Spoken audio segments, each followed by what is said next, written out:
ఈ రెండు తెలుగు రాష్ట్రాల్లో విపరీతమైనటువంటి చలి రోజు రోజుకు పెరిగిపోతుంది. ఈ చలి తీవ్రత వల్ల మన ఇళ్లలో ఉన్నటువంటి చిన్నపిల్లలకి కఫంతో నిండినటువంటి దగ్గు, సర్ది, జలుబు, అలాగే చాలామంది చిన్నపిల్లలు స్కూల్కి వెళ్ళడానికి ఇబ్బంది పడుతుంటారు.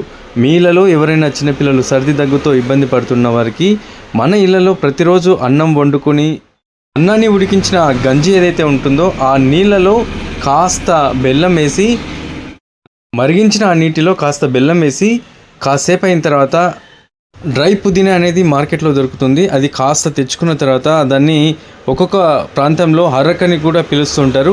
అది ఒక కప్పు గంజి వాటర్లో కాస్త ఒక చిటికెడంతా ఈ హర్రక్ అనేది కలుపుకొని ఉదయం సాయంత్రం 3-4 రోజుల పాటు కంటిన్యూగా తాగితే మన శరీరంలో ఉన్నటువంటి ఇమ్యూనిటీ అనేది చాలా పటిష్టంగా మారుతుంది. అలాగే ఏవైతే వచ్చినటువంటి సిమ్టమ్స్ కోల్డ్ కాఫ్, అలాగే కఫంతో ఉన్నటువంటి దగ్గు, ఇలాంటి అలోపతిక్ మెడిసిన్స్ యూజ్ చేయకుండానే న్యాచురల్గా మనం ప్రతిరోజు వండుకున్న అన్నం వాడ్చినటువంటి వాటర్ ఏదైతే ఉంటుందో దాంట్లో ఈ 2 ఇంగ్రీడియంట్స్ మిక్స్ చేసి తీసుకున్నట్లయితే ఆ గంజిలో ఏదైతే B6 కావచ్చు, B12 కావచ్చు, సమృద్ధిగా ఈ విటమిన్స్ దానిలో ఉండడం వల్ల మన శరీరంలో ఇమ్యూనిటీ సిస్టమ్ అనేది చాలా మెరుగుపడుతుంది. అలాగే మనం ఏదైతే లాస్ట్ ఫైనల్గా యాడ్ చేసుకుని తాగే ముందు యాడ్ చేసుకుంటామో హరక్ అని అంటుంటాము, మెంతాల్ బేస్ ఉన్నటువంటి ఆ హరక్ని మనం వేడివేడిగా టీ తాగినట్టు మనం తాగినట్లయితే ఖచ్చితంగా మన గొంతులో ఏదైతే పేరుకుపోయినటువంటి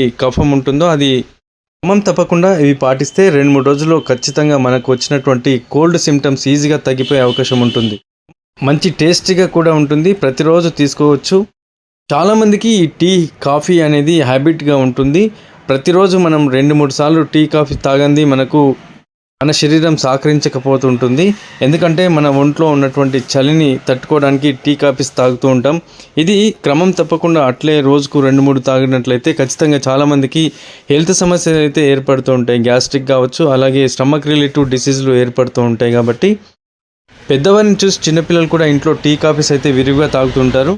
ఇవి కాస్త అవాయిడ్ చేసి మంచి ఆరోగ్యం కోసం మనం ఇంట్లో దొరికే చిన్న చిన్న రెమెడీస్తో, వంటింటి చిట్కాలతో ఆరోగ్యంగా అందరూ జీవించాలని మనసారా కోరుకుంటూ ఒక్కసారి ఇలా వాడి చూసి ఖచ్చితంగా కామెంట్ సెక్షన్లో నాకు తెలియజేయండి.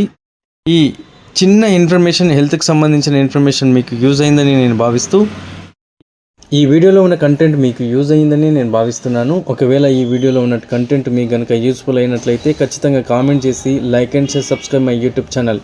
నమస్తే, జై హింద్, జై భారత్.